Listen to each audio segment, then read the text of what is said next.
Okay, welcome back. Thank you all for a great morning session, and it's great to see so many conversations between people from different perspectives here.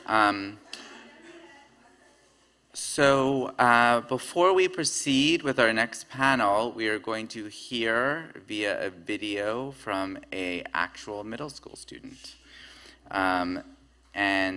She is Alex Simonich, an 8th grader at Sci-Tech Middle School in Austin, Texas. In this brief video, she'll give us a glimpse of who she is, and will share a bit about an essay she wrote titled Educational Equality for All, which won first prize in an essay contest held by the Hispanic Bar Association in Austin, Texas. We thank her for joining us and glad that she didn't have to miss school to do so. Simonich. I'm 13 years old. I'm born and raised in Austin, Texas. I go to Sci-Tech Middle School, and I'm in 8th grade there. I live in a house with a 2-parent family and a little brother. I have 3 dogs. I also do have bad social anxiety, so it could be extremely difficult for doing things like these sometimes. What makes me happy are definitely my dogs, because dogs don't really have the capability to lie or be disloyal like humans do, and they could also make you happy when you're feeling low some days or you have a stressful day from work or school. What worries me? What worries me is definitely what people think of me.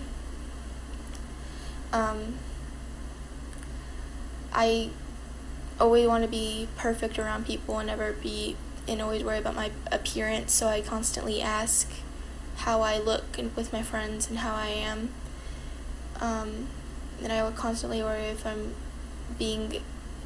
if I disappoint my parents or my teachers for things that I do. What do I wish adults knew about being a middle schooler? What I wish adults knew about being a middle schooler is that it's a hard time for us right now, and since the world is changing so rapidly and climate change is involved,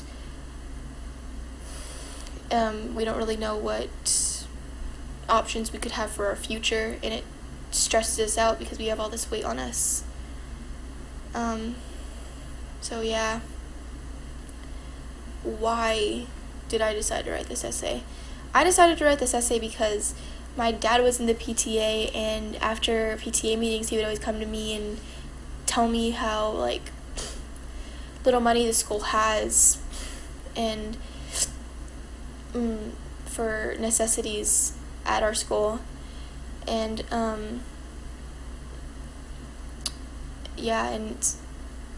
so in the necessity in things that we didn't really have, we still don't really have is space and good food and some textbooks or in some books, and teachers are things that schools like mine struggle with. But then when I was writing my essay, I got all this information, I compared it with schools that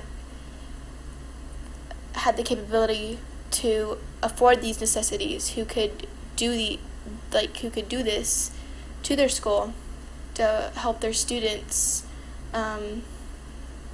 learn, and they had no problem with doing it, and it just made me realize how little of a voice schools like mine really have.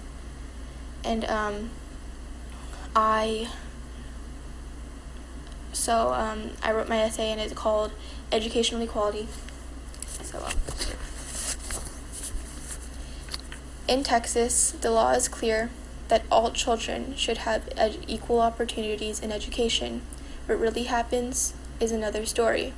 It is much easier to educate in a school where most students come from a stable home with 2-parent families with good-paying jobs, money in the bank for vacations and emergencies, support from family and friends, safe neighborhoods, good medical and dental care, role models, nutritious food, and high expectations for success. It is much easier to educate when most of the students already know the language, when parents can take off of work to support their child, and when money to pay for supplies, field trips, or any other activities is not a problem. It is much easier to educate when teachers have good pay, feel supported, and have the time to get involved in programs outside of class to support their students.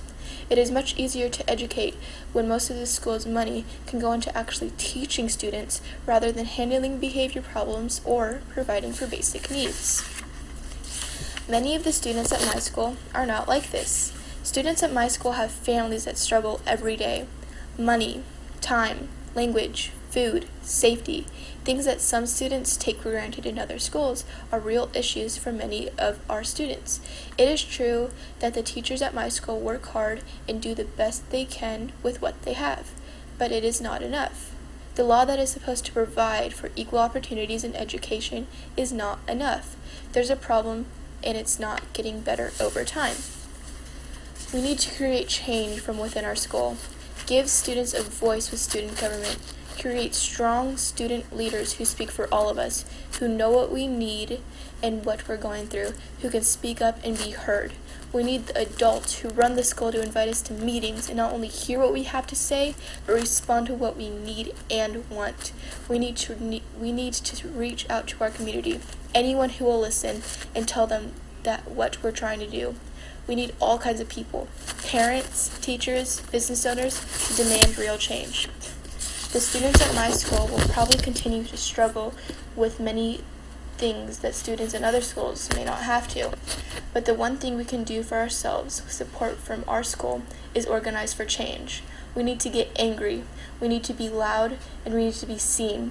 If we can get organized enough to do this, we will have learned more than what our school can provide.